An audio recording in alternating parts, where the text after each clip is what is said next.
Chapters 6 and 7 today. Chapter 6 begins now. Do you believe in love? I tried to breathe slowly to calm myself down, but it didn't work. All I can do is hope this must be a misunderstanding. I can't see humans around, which leaves me panicking. Then, without warning, one of the androids rips my bag off me, followed by my trousers and top. I screamed out loud like I had never done before and questioned breathlessly, "What are you doing to me? Let go of me!" The androids stopped, and one of them said, "You have broken Cuban law by having a 2% Cuban descendant bloodline. Your ancestry lineage in our records has been identified as one of the traitors to the revolution who escaped from Cuba in ancient times."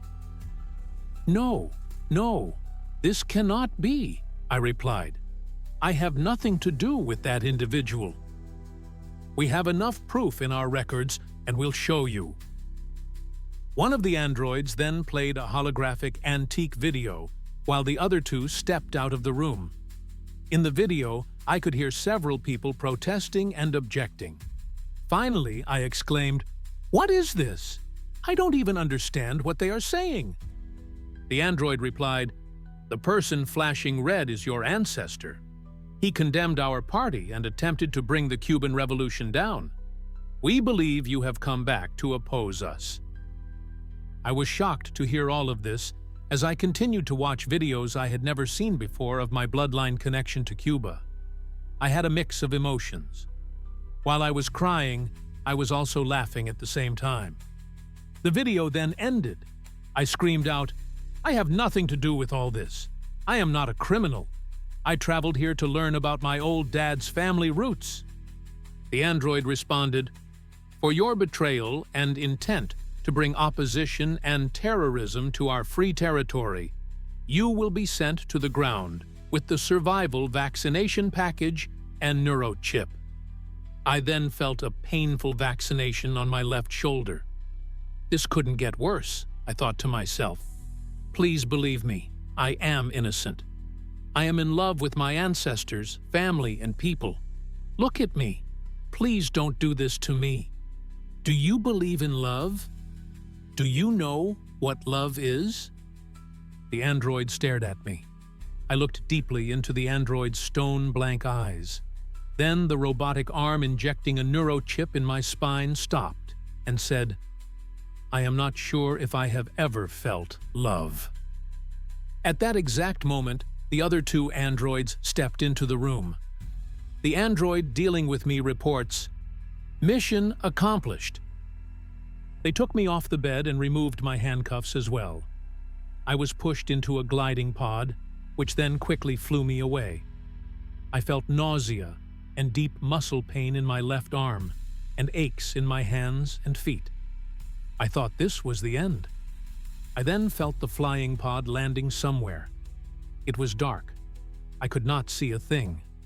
I almost fainted. As I left the pod, I could barely see any other humans, until I noticed the androids handing me over to a few humans.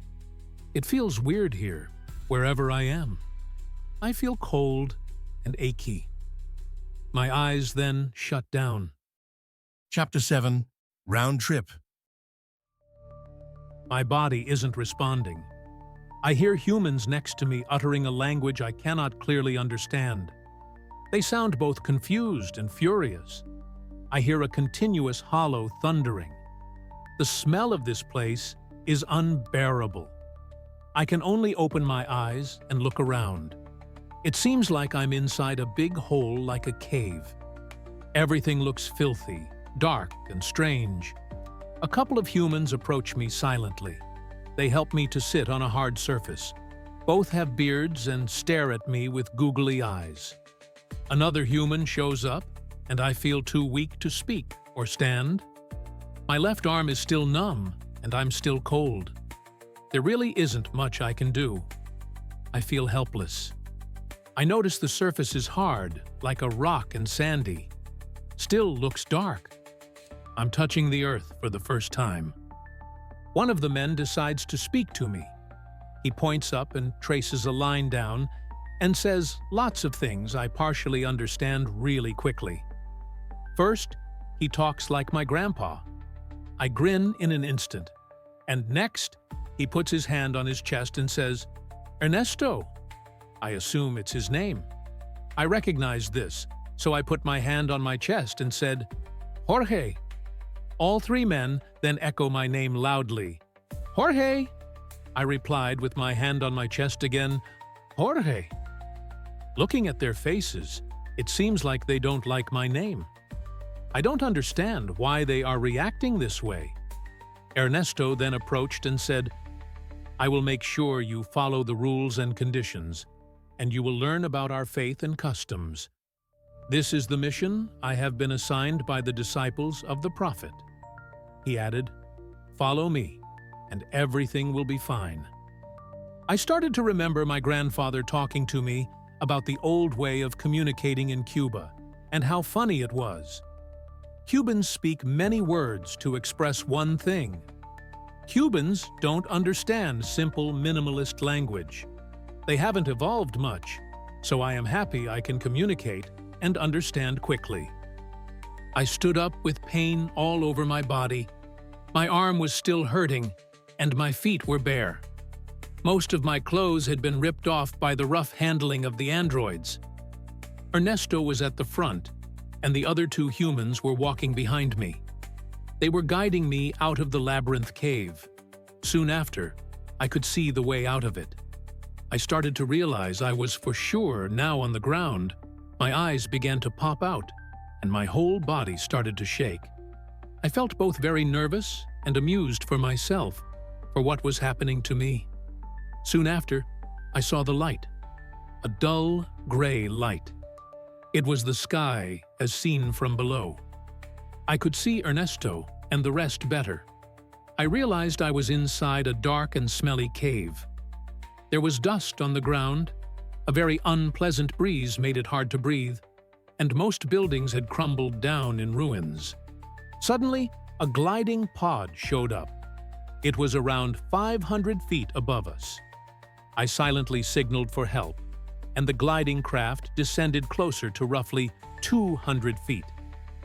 Ernesto suddenly asked me to be quiet and respond with a wave of hello. He said they are only tourists, and they should be confident we are okay. They are only visiting, and they need to enjoy their time here. At this very moment, I realized I was part of a zoo, and I was one of the attractions that tourists come to see. This image was pictured inside my mind and would not go away.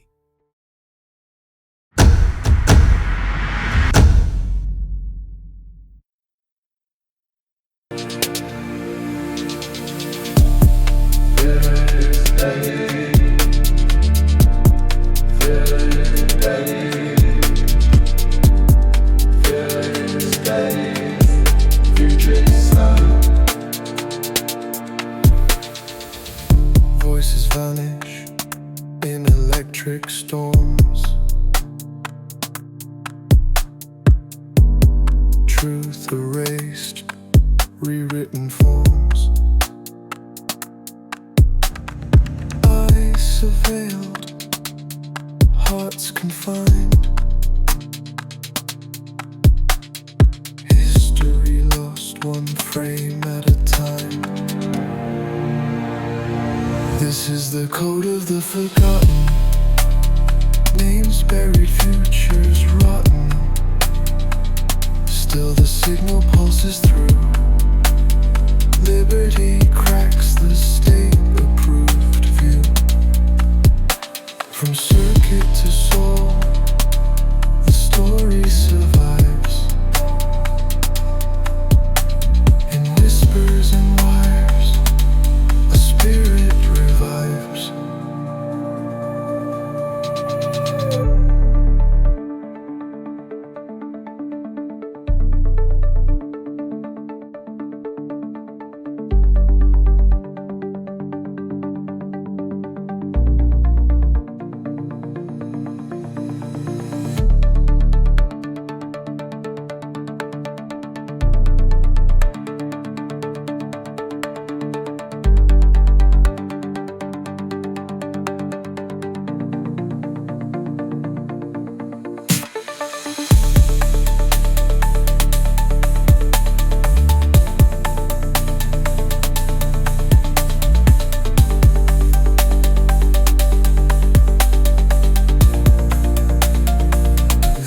the code of the forgotten. And Baron's buried futures rotten. Still the signal pulses through. Liberty cracks the state-approved view. From circuit to soul, the story survives in whispers and wires. The spirit revives. Fries better.